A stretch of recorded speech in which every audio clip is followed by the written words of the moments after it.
Alright, so this is the base file 1. So what we're going to do, the first thing we're going to do is set up an actual camera. So in order to do that, we're going to go over here on the, I think this is the create panel, and where it says cameras, we're going to click that. And underneath standard is where you're going to find the Vray cameras.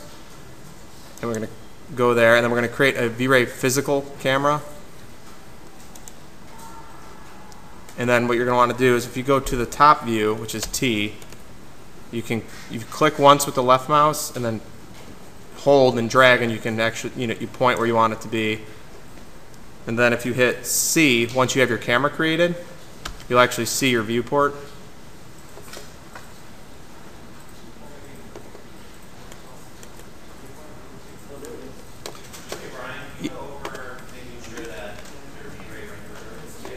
Okay, yeah. So at the top here, where this icon, the render setup, if you click that, and on the first page, the comment page, scroll to the bottom, there should be assign renderer. Click that. Make sure that it's set Vray for both of these tabs. You click here and you would select, it's not going to show up now because I'm in it, but you would select Vray. Yep. Alt W. Yep, no problem. Yeah, so Alt W will actually flip where you can see all your viewports, which might be easier for adjusting your camera. So, okay. So if you get your camera created and kind of just adjust it where you want it, set up a view. It doesn't have to be the same as what I'm going to do, but just to get an idea of what, I'm just going to set something up like that. I'm going to hit Alt W to go back to just that view. Does everyone have a camera set up? Okay, so the next thing we're going to do is we're actually going to select our camera. If you click up here in the upper left-hand corner and do select camera, so you click here, select camera, and then you're going to go to the modify tab on the right side. We're going to adjust some of the parameters for the camera. So this is large. The first thing that I'm just going to go through kind of typically how I set up a camera in Vray, and there's many different ways to do it. I mean, it's essentially a camera. I know Craig has a list of some different settings you could do for these cameras, but I'm just going to go over the way I'd set up. So the first thing I typically change is the F number, and for exteriors I usually start with 5.3. And I think later on, I think Craig's going to do a class where he goes more in depth about what all these things specifically do, but I'm just going to give you kind of a template to start with. The next thing I do is I turn off vignetting. It creates the dark edges around the edge, and we don't want that. We can do that in post-production in Photoshop or something like that. Custom balance, we're going to switch that from blue to white. Custom balance is pretty much if something is blue and you click on it, it'll make that white. So we want to start with all white. And then the last thing that I typically change is the shutter speed, and I set it to 130. So for the camera settings, we're going to switch F number to 5.3, turn off vignetting, set your custom balance to white, and your shutter speed to 130. Is everybody with me? Okay.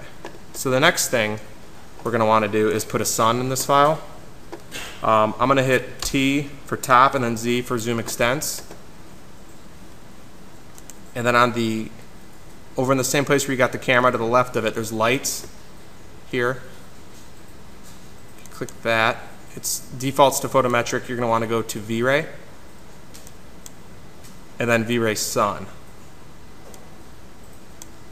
And then the same, I believe it's the opposite of when you create, no, I'm going to cancel that. It's the same thing where you're going to click where the sun's going to be, and then you're going to drag where the target's going to go. Typically when I set up a rendering, I try to do 90 degrees perpendicular to the camera to create a more interesting view.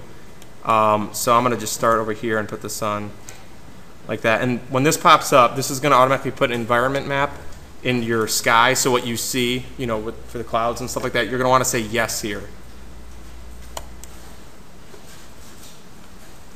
So then the next thing, if you go to the front view, which is F, you're going to see that this sun is actually sitting on the horizon line or the ground plane. And you're going to want to pull that up, using the move tool, which is up on the top toolbar. You're going to want to drag your sun up. And I'm going to go back to the camera view, which is C. Does everyone have a sun in?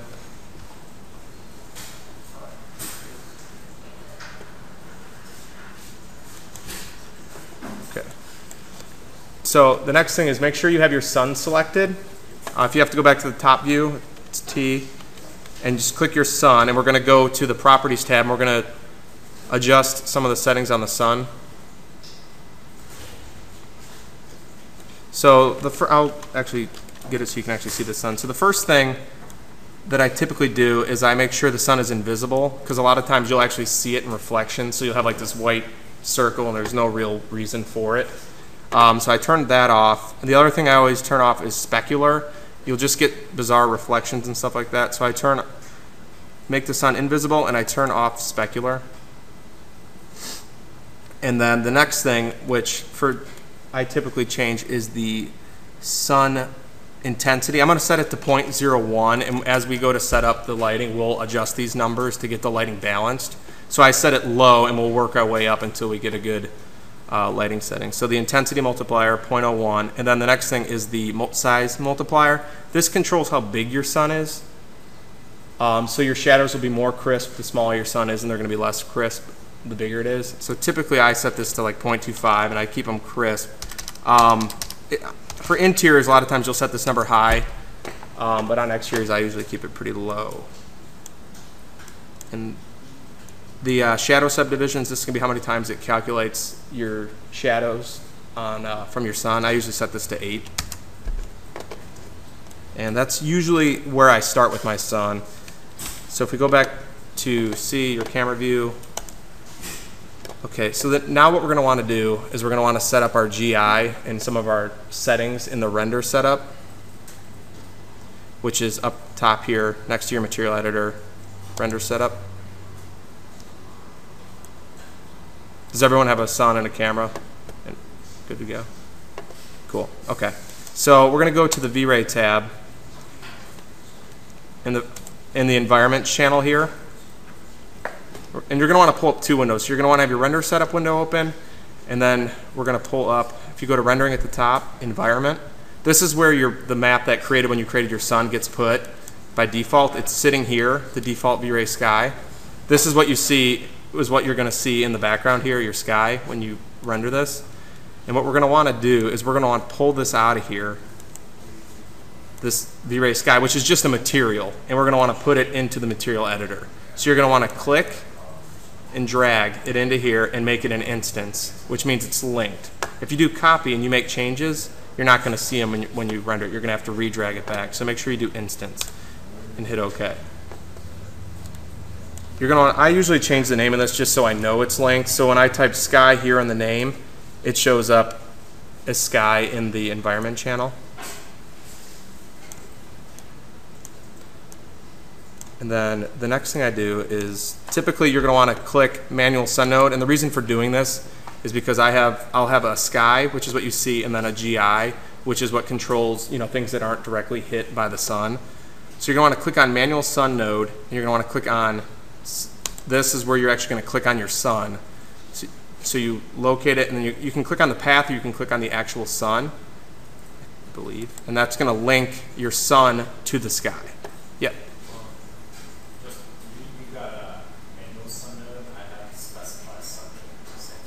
I believe so.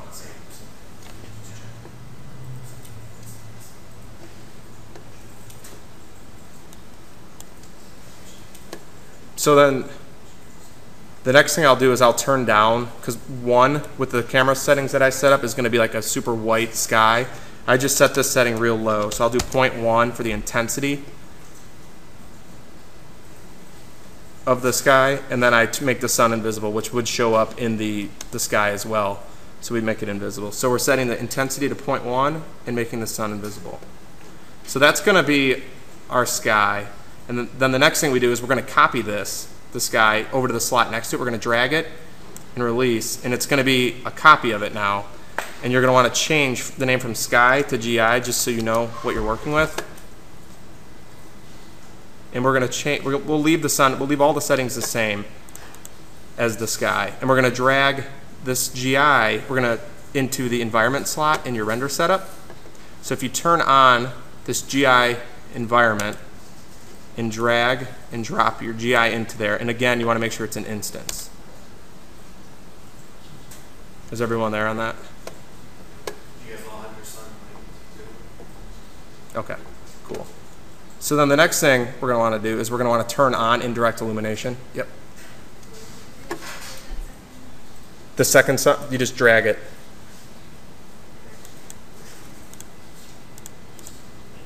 Okay, so the next thing we're going to do is we're going to turn on the indirect illumination, which is the GI, which will reference that map you created there. So you click on the indirect illumination tab and click turn on. And the default is a radiance map for primary bounces, and secondary bounces is brute force. I usually switch the brute force to light cache. Light cache is more, it's just a quick way to calculate lighting, and then the irradiance map will come in and clean it up. Again, I'm just going to kind of show you the defaults that I set up, and then later on, Craig will go into more detail on these. So under the irradiance map tab, I'm going to switch this from high to very low.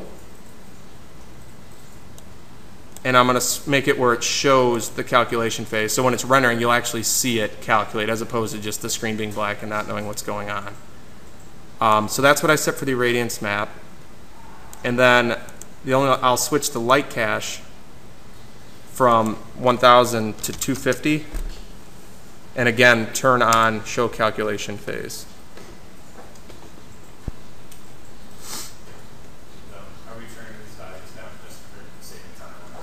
Honestly, I usually set them this low, and it's very rare that I'll ever turn them back up, even if I'm running at high res. It seems like overkill a lot of the times to turn it up real high. It's a good spot to start, and if you ever want to crisp it up, you would turn up like your radiance map to low or something, but to go very high, it just takes forever to render. So that's kind of the default setup where I start when I start doing these lighting. The last thing you'll need to do is under global switches on the Vray tab, where it says override material. What this is going to do is you're going to make a material and we're going to put it in there, and it's going to override all the materials in the scene. And that way we can get the lighting balanced with the scene with a white material. So in the material editor, we're going to click on one of these slots. Make sure that you have a V-Ray material. If it's a standard material, you need to click on that, I believe, and make a V-Ray material, which should be under,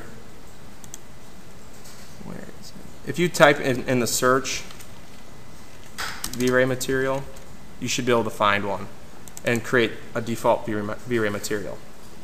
Has everyone got that? I know everyone, the material editors are all different. What was the last sector that you talked about with the override materials? This override material is where we're going to drag. I haven't done it yet. We're going to drag our material into there, and that's going to make it where it ignores all the material, so it won't see these colors that we have on here. So I'm going to turn on the override material, and I'm going to drag this material into there, make sure it's instanced again, and say OK. Now the one thing we want to do is, if we go back to our material, we're going to want to make it not white, but we're going to want to do, because nothing's going to actually be white, we want to do something like 180 value. So if you click on the diffuse on your material and go to value and do 180. And that's going to affect the material that's overriding all the materials in the scene.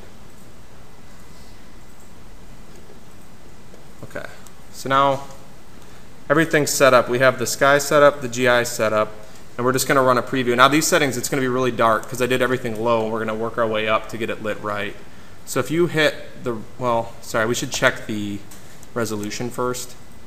So on the common tab in your render setup, let's just do real low. Let's, for width, do 600. And you can 400 for height.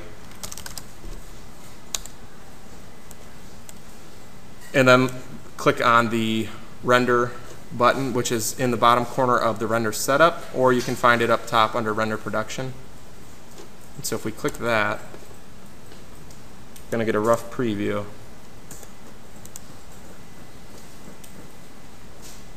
Is everyone at this point?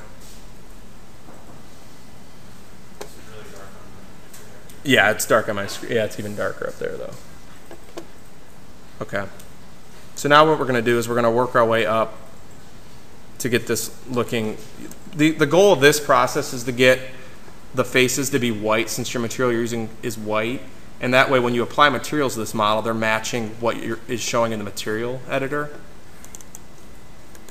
So what the first thing I typically do is I'm going to go back to the material editor where you have your GI, and we're going to start to turn this up. So we're going to go from 0.1 to 0.2. And then we also noticed our sky was really dark. So where the sky, which is next to your GI, we're going to turn that up from 0.1 to 0.4. And we're going to render this again.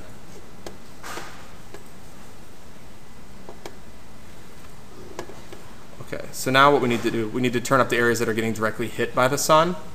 So we need to select our sun, which the easy way to select your sun used to be. It's not there anymore. So we're going to have to manually select our sun, which you can select it by grabbing the line. And we're going to turn up the intensity of the sun from 0.01 to 0.1. And then we're going to render another preview.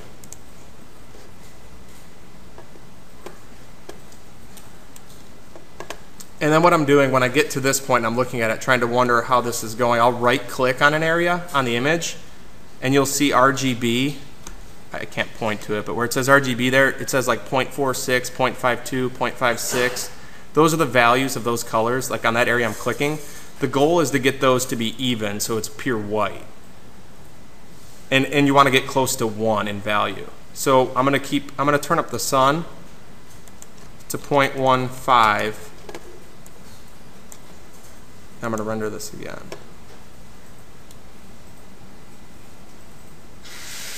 It's still pretty dark. So I'm going to turn up the GI to 0.25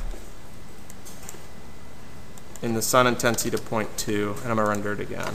And I'll go over these settings at the end if someone's not able to keep up. So that's pretty good there.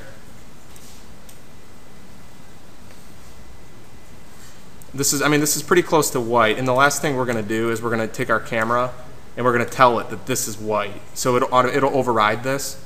The thing with that, if this was really blue when you did that, your materials are all going to be thrown off. They won't appear as they do in the material editor. So you want to make sure that you get this close to white before you correct your camera. So if you select your camera if you left click up here where it says Vray Physical Camera, go to Select Camera and scroll down to Custom Balance. You click that. The nice thing about Max is there's this eyedropper tool here, and you can click anywhere on the screen and it matches that color. So now that that's clicked, we're going to click on this face here of that we want to be white. And what it does is it'll take that color, put it into the slot, and now when we render this, it's going to be pure white, these faces.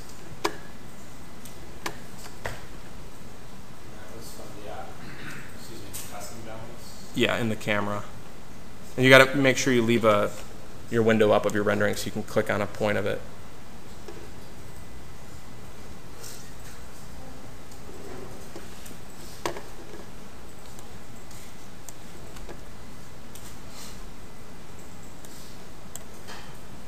So the next thing I was going to do is I was going to show you how to add ambient occlusion to this, just so this looks like a nicer image. If you go back to the material editor, the material that you dropped into your override, that right now is gray, if you right click on the diffuse, copy, and then we're going to put a V-Ray Dirt. V-Ray Dirt it's like ambient occlusion. It puts, darkness in the corners. Like if you look up there, there's darkness in the corners. Anywhere two surfaces come together. So what we're going to do is add V-Ray Dirt, which if you type and search for it, it's there, and we're going to paste the color into the unoccluded color, which is essentially the color the same as the diffuse, and then the occluded color is going to be what it puts into those corners. And I'm going to change this from, I'm just going to set this to 6 inches, and that's how far it's going to come out from where the two surfaces meet. And then the distribution and fall off I usually set to 0.5 so it's balanced.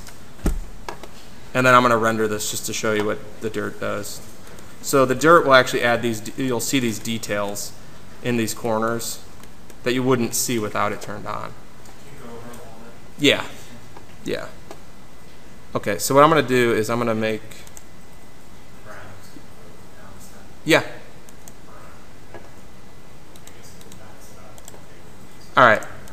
So this is that gray material that we had assigned in the, that is sitting in the override material that's driving the color of this image. So in the material editor, there's the diffuse. You're going to want to right click and copy that, and we're going to paste it into the V-Ray dirt. Next to diffuse, if you click on this guy, it's going to pull up your map browser, and you're going to want to find a V-Ray dirt. And if you just search V-Ray dirt, it's going to pull up. Double click that, and we're going to set the radius to 6 inches.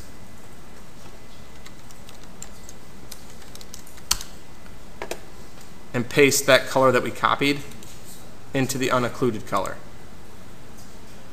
And the last thing I do is I set the distribution and fall off to 0.5 and 0.5.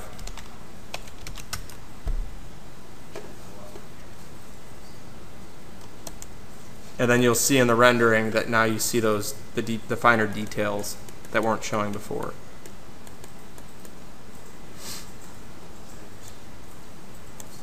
Is everyone at this point?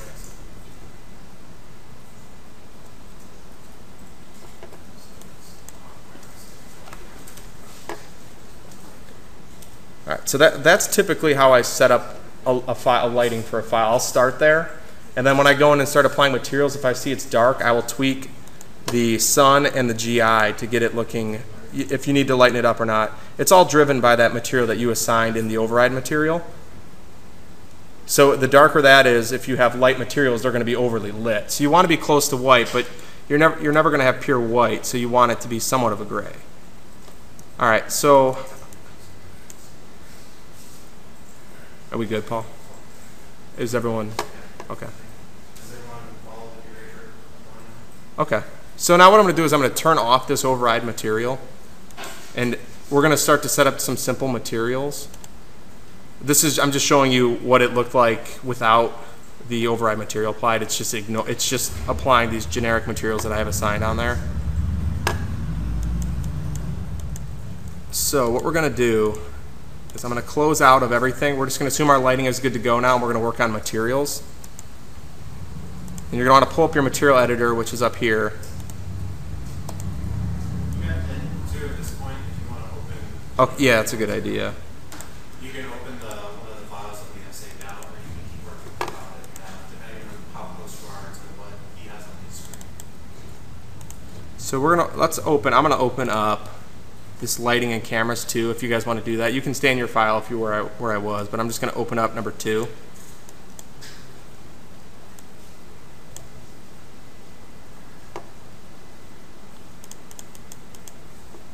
Oh, maybe not. Okay. So what you're going to want to do is in your material editor, this eyedropper here, you want to click that, and you're going to want to click on the house. And that's going to bring that material, the MSO, which I believe Craig went over last week, into the slot here. And what you're going to see is that I've already assigned things like the precast, the glass, the wood, the mullion, all that into there. And yours probably has, I think it's multiple colors, right? For some reason I have it. It's very automatic. I'm sure it was a eyedropper. I got you. That's one for sure. Yeah. Just want to make sure that it's actually. I mean, Dirk did that, and they opened your file. Yeah. Okay. Oh, they're in my file. Right. The same file. Yeah. Perfect. Okay. That's awesome. That'll work.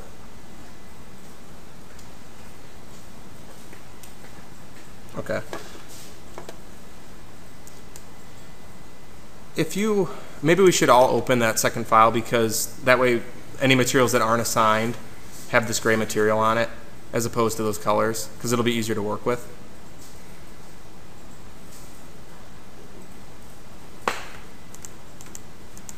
And then in that file, in the upper left-hand corner of the material editor, there's going to be the house MSO, which is multi-sub object that you break out. So when you build the model, you set things to different numbers, and it assigns to this material list here, and then you can control them, but the model can all just be one grouped object. So in this file, we have two MSOs. We have the house, which is this upper left one, and next to it is the site, which is going to be your grass, the roads, the curbs. So we're going to start with the house, and I'm going to start with the glass. So if you're in the material editor, go down to glass ID 2, and we're going to click on that.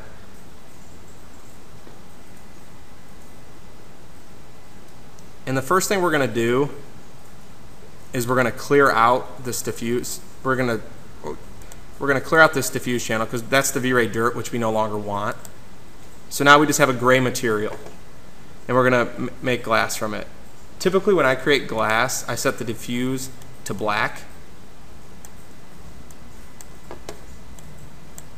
And then the reflection, so when you're controlling, have you guys gone over materials at all? Is this going to be new? Not really. Somewhat. If you right click on it and do clear or cut or something. So then in the reflection, if you click on reflect, 255 is going to be like a mirror, and 0 is going to be not reflective at all. So we're going to start at like 120. Hit OK. And then if you hit the render button, you can see that what this did.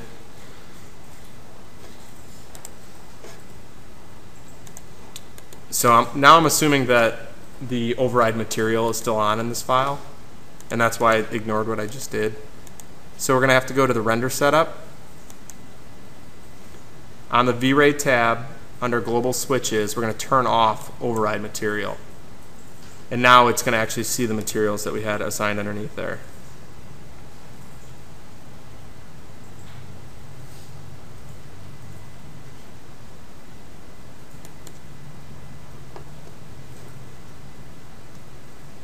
Is everyone seeing that? Okay. So the next thing we want to do is add some transparency to the glass. I typically don't use refraction because it does some funny things with alpha channels and bending of light. When I want to add opacity to stuff, I go to maps, which if you scroll down in your material editor is here. And in the opacity channel, I'll add a V-Ray color,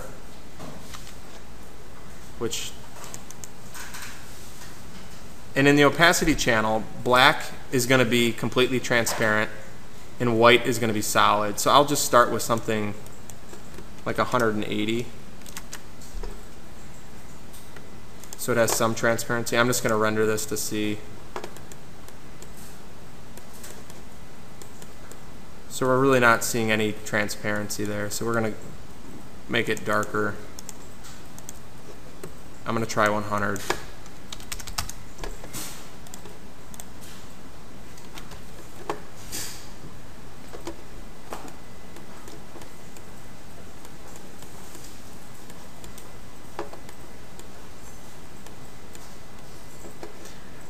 And I'm going to adjust the reflection now so it's not so reflective and so we can actually see through the glass a little bit, which if you scroll back up in the material editor, reflect, and I'm going to go closer to black, which is not reflective, and white is reflective. So I'm going to set this at 80. I'm going to render it one more time. And so now you can see we're starting to see through. I don't know if you can, yeah, you can kind of see. We're starting to see through this glass.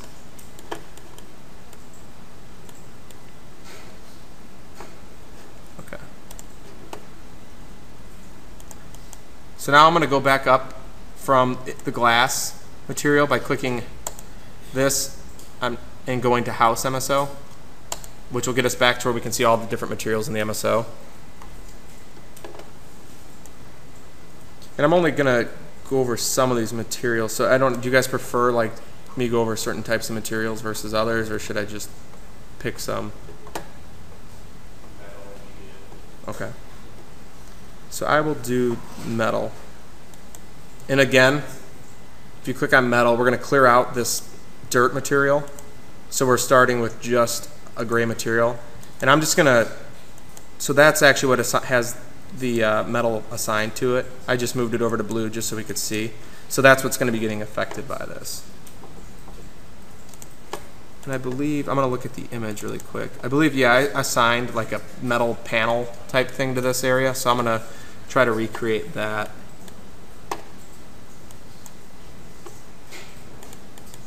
All right, so in the diffuse, I'm going to set this back to a gray, and we're actually going to click on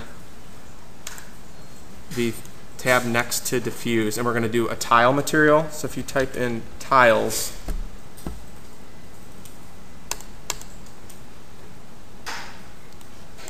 and then up in the upper right corner it says show standard map and viewport right here. It's actually going to let you see the tile on the building. And the other important thing to check now is if you click on your model, you want to make sure you have a UV map on it, and the UV map is going to be what controls how it sees this material. So if you have a 12 by 12 UV map on there, it's going to apply this texture every 12 feet. So you're going to want to go in the modifier list. After selecting your house, you're going to want to go down to UVW map. And you're going to want to apply a box and make it 12 by 12 by 12. You could do any dimensions. That's just typically what I work with, is 12 by 12 by 12.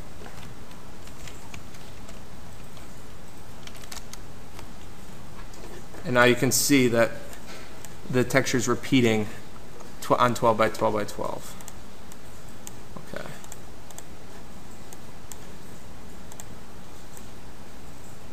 All right, so I'm going to go back to the material editor, and we're going to look at this tile material. Under standard controls, it controls how this is being the pattern. There's running bond. There's all sorts of different patterns. I'm going to use running bond, which I believe just centers them every other. And then after selecting that, I'm going to go to advanced controls. And this is where you actually control the color and then the grout, which is the joints. I use tiles for a lot of stuff that aren't actually tiles, like wood floors and stuff like that. It's just an easy way to control your materials as opposed to creating textures in Photoshop. For the texture, I'm going to just set it to a gray, whatever color you want to make it. The grout, I'm just going to leave it where it is. And then what we're going to control is these horizontal count and vertical count. Now this is how many times it's going to repeat within that 12 by 12. So I'm going to set it to vertical of 12, which is going to make them 1 foot panels. And I'm going to leave the horizontal count at 4. And I'm just going to render it now just so we can see where we're at.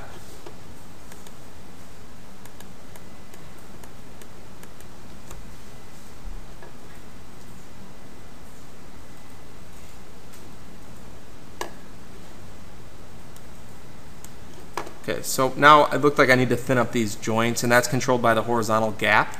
I'm going to take it from 0.5 to 0.1. I'm going to render it again.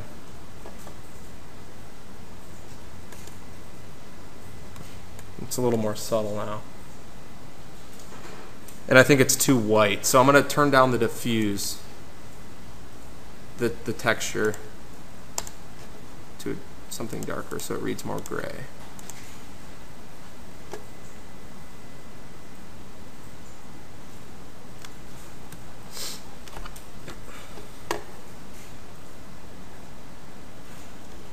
All right, now I'm going to put some reflection on this.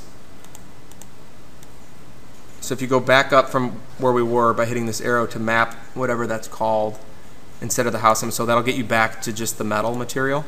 And we're going to go to the reflection channel, and we're going to set it to, we'll start at 60 and press OK. Now the reflection glossiness is how you take it from being like a mirror to something like metal or wood. If you go to 0.5, you'll see that it's shiny, but it's not like a mirror.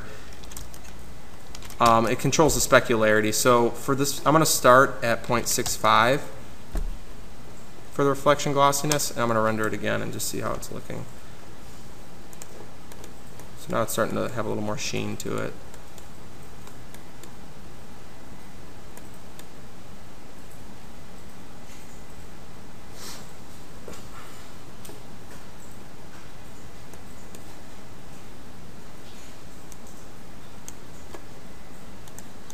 Alright, and I'm going to go back up in the house MSO. I think I'm going to go over some of the site materials now. I'm going to show you the grass, which I believe, I'm trying to remember if I displaced the grass, so we can do it. Yeah, the grass is displaced. Do you guys want to take a little bit of a break or what? We could, yeah, let's take a break and then we'll go over the site materials.